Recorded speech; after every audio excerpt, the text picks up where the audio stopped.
Hi builders, my name is Pranav Rastogi. I'm a program manager on the Azure Redis Cache product. And today I'm going to be talking to you about building high performance apps using Azure Redis Cache. So in today's talk, I'll be sort of introducing you what are the features that we have in Redis Cache.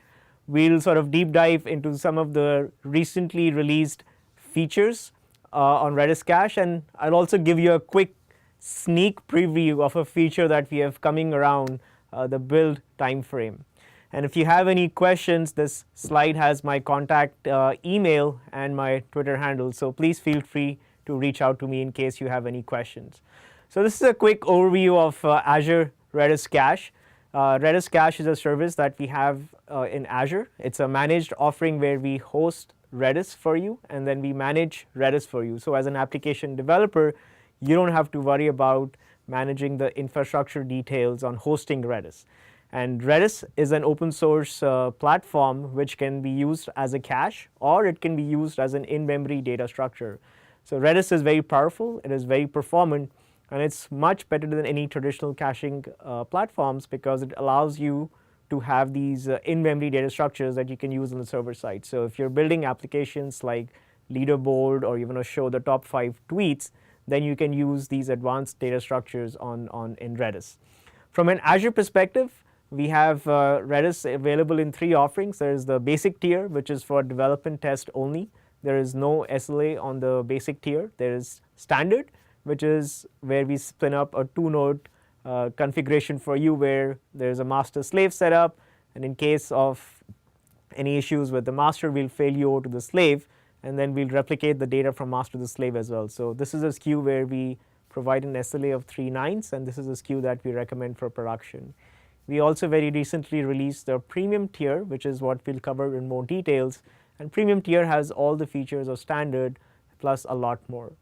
Also, the unique aspect of hosting Redis on Azure is we also provide support for SSL. So if you're connecting to a Redis endpoint over a public internet, then your data is encrypted at transfer.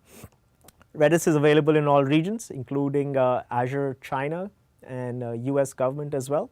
It's available in different SKU sizes, like you can go and create caches from 250 megs to all the way till 530 gigs of data that you can store.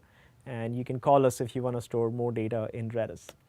We also give you a lot of benefits of hosting in Azure. So for example, we have RBAC on who can provision a cache. There is the alerting system, which includes you can set up alerts if your cache usage goes beyond a certain threshold. There is monitoring, there's diagnostics. You can provision caches using either ARM or any of the management clients like PowerShell, REST APIs, Crossplat CLI in the portal. We also have plugins that you can easily integrate the Azure Redis offering if you have solutions that you're using for like WordPress, Drupal, or any of the CMS applications out there. So, and lastly, we also have support for ASP.NET session and output cache providers. So if you want to store your session data and your output cache data in Redis in an ASP.NET developer, then you can also sort of do that. So let's quickly look at the overview of the premium tier. Premium tier is an advanced offering that we are offering. It's an enterprise ready tier, which includes all the benefits of standard, plus a lot more which helps you build these mission critical applications. And the sort of 4 highlights of the premium tier are it has better performance as compared to standard. So premium tiers have better hardware, so inherently they have higher throughput and higher bandwidth. So you can get a much better performance on premium tier. Also, if you're storing larger key sizes, then premium tier is recommended.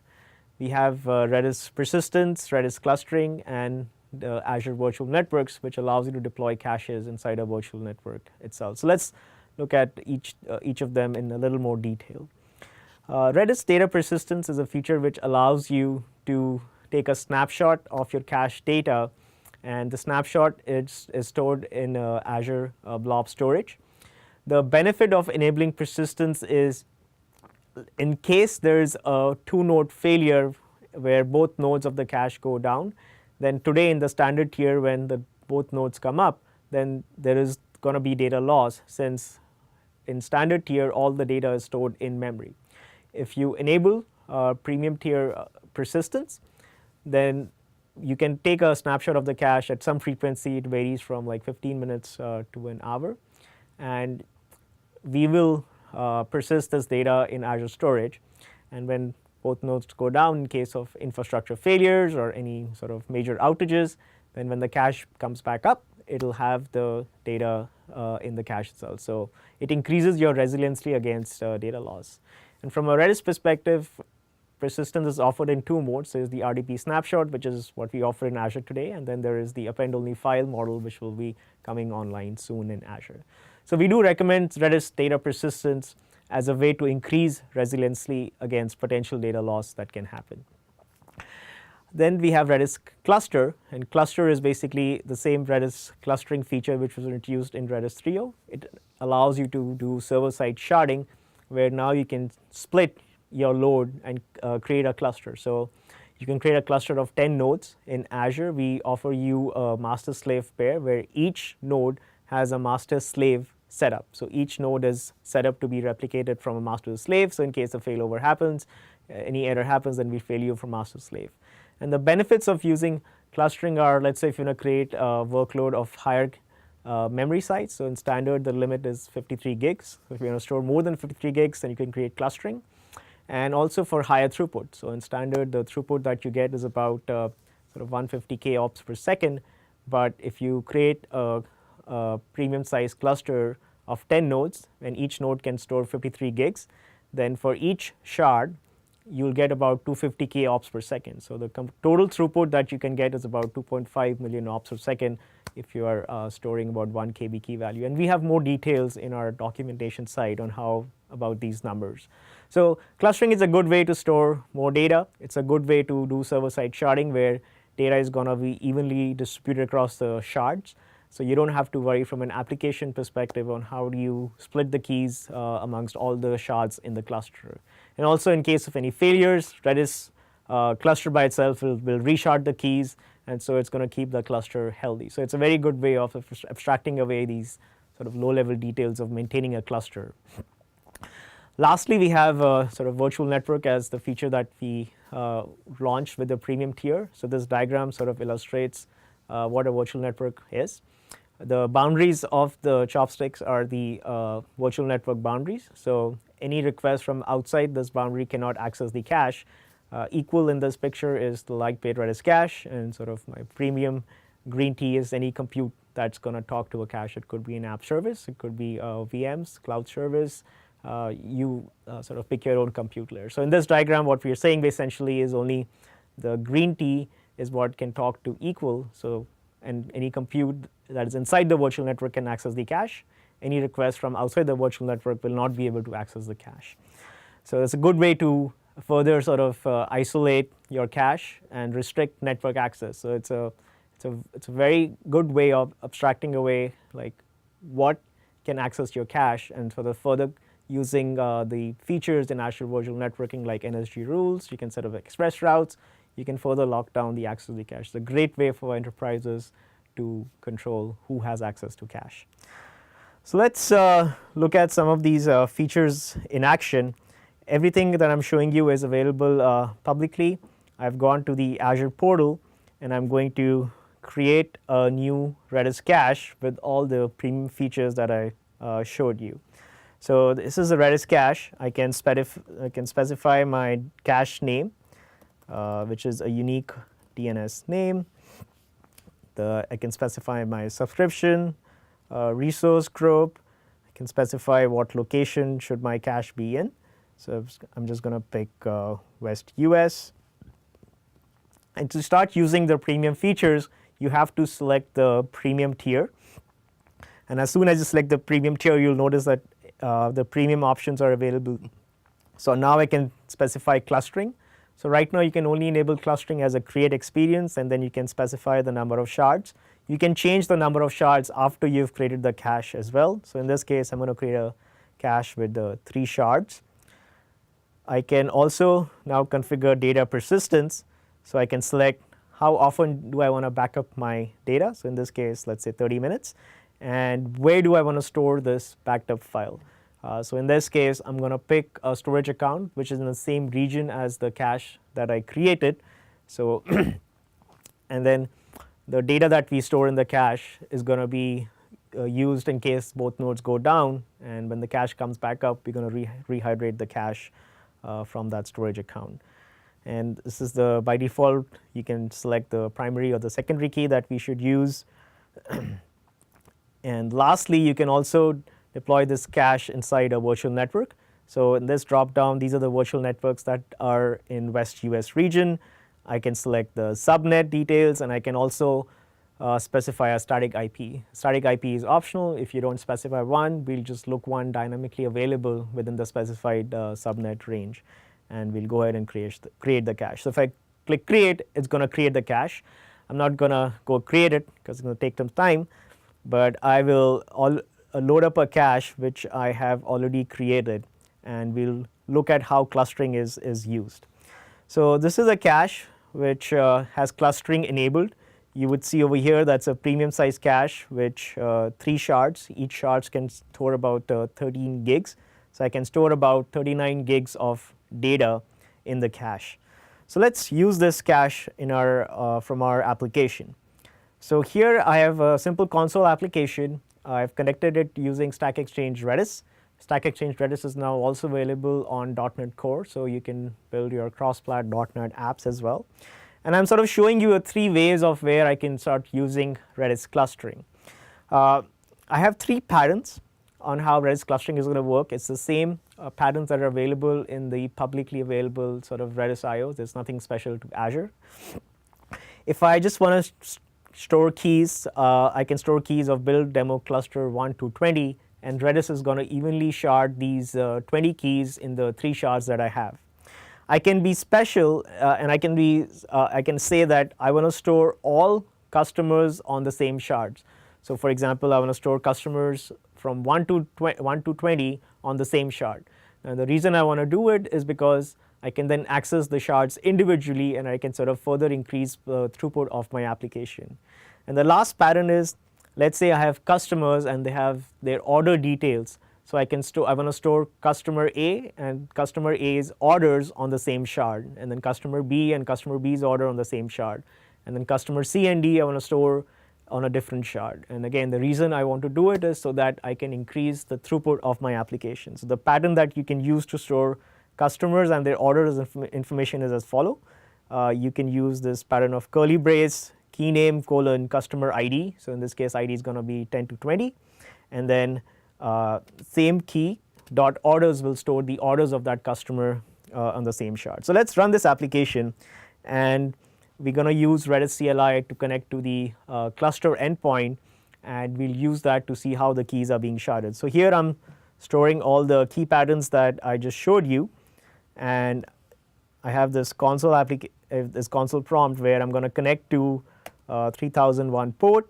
I'm going to say keys build demo cluster star. So you'll see that these keys are now sharded across the 3 shards that I have. So I go to 3002, then I go to build demo cluster. So that's the key. Now if I want to see how are the customers and their orders stored, then I'm going to connect to again 3001, and I'm going to do keys. Let's copy again and then paste it. Let's do keys. Let's do build demo customer colon star. And so you will see that customer 14 and the orders is on that shard, customer 18 and the orders on this shard, and 10 and their order on this shard. And that's what I was telling you earlier, where you can store customers and their orders on a single shard, and you can pair them together so that you can now look up customer 10 to 20 and their orders on shard 13,001. So that's a great way of experimenting and optimizing how do you use a cluster. And if you go to the redis.io clustering docs, which we have linked from our Azure docs, Redis cache docs, you will learn more about how else to use clustering as well in your application. So I'm going to switch back to the portal, and so this was the shard, this was the clustered shard that we were looking at. if I just open up get set perf counters, you will see the perf counters for all the shards in the cluster. So you can monitor the entire cluster, or you can monitor some of the shards, and then based on your alerting logic, you can raise alerts if the get set calls for a certain shard increases at a certain threshold, or for the entire cluster. So that's how we show you all the metrics for a clustered cache as well. I'm going to now show you a web application which is deployed inside a virtual network, and it's accessing a cache inside that virtual network itself. So the demo is pretty simple. I'm going to browse, and you can see this value from the cache. But if I go to the routing section and I expand networking, so we will see that it has this web app is deployed inside a virtual network, and the cache is also deployed in the same virtual network. And if I configure the web app to remove the virtual network integration, so I'll disconnect. So now the web app is not deployed inside the virtual network. And if I switch back to the application, if I browse, so this is still cached in memory, so now I cannot access the site as well. So this is what happens when you try to access a cache from outside the virtual network. One new feature that we just released is called recommendations. And what recommendations is all about is, if we detect from a server perspective that the load that you're running on the cache is going to increase any of the defined performance counters. So for example, if you've picked up a cache to store a gig of data, and then you realize that you're storing like more than a gig of data, or you're approaching this cache's limit, we'll try to notify you that, hey, you're approaching this cache's recommended limit. And if you continue to run your workload, you'll start to see timeout in your applications. Because what happens from a server perspective is, as you start to increase or cross these thresholds around what's my network bandwidth usage, what's my Redis server load, what does my memory load look like, then from a client perspective, you will start to see timeouts. And what we observed was a lot of customers were not able to correlate as to why they were getting so many timeouts in their applications. And what was happening from a server perspective was they were approaching or crossing the thresholds for their caches. So now we have a feature called Azure Recommendations, where when we detect that you've exceeded or are approaching these limits, we'll notify you that, hey, your performance might be impacted. Please, and we'll show you why your performance is impacted. So in this case, this cache has exceeded or approaching this cache's limit of bandwidth, connected clients, server load. And then we'll recommend, say, hey, you can either choose a cache tier which is more suited for your workload. So a higher cache tier is going to have more memory, more number of connections, more bandwidth. So that's probably better suited for your load. Or you can also try to optimize your client load and sort of reduce it if you want to stick with the current cache offering that you have. So that's a great way of sort of knowing about some of the performance implications of the current cache that you have. And now is the time that I'll give you sort of a quick preview of a feature that's going to come online fairly soon. It's called import and export. And basically what the feature implies is, if you want to import data into Redis cache, or you want to export data from Redis cache, then you will be able to do it fairly soon. And so what we have in this case is an option where you will be able to go to the portal or through CLI, where you'll be able to import an RDB file, which is the Redis compliant file format, into cache. And when you import data into an existing cache, then any existing data is going to be overwritten. And then you can export data from a cache to an RDB compliant Redis file. The beauty of it is that you can move from any Redis server to Azure, and then simply by importing these RDB files. And you can also import, export clustered RDB files as well. I hope you had sort of a good overview of what features we have in the premium tier. Here are some links to our documentation site and introduction to the premium tier. with tutorials on how you can sort of create these features, some more details on the workings, what's supported, what's not supported. And then what I would highly suggest you is go ahead and try out these features. If you have any feedback, please sort of reach out to us and let us know your thoughts about these features. And thank you so much for listening to me talk. Happy building, and thank you so much.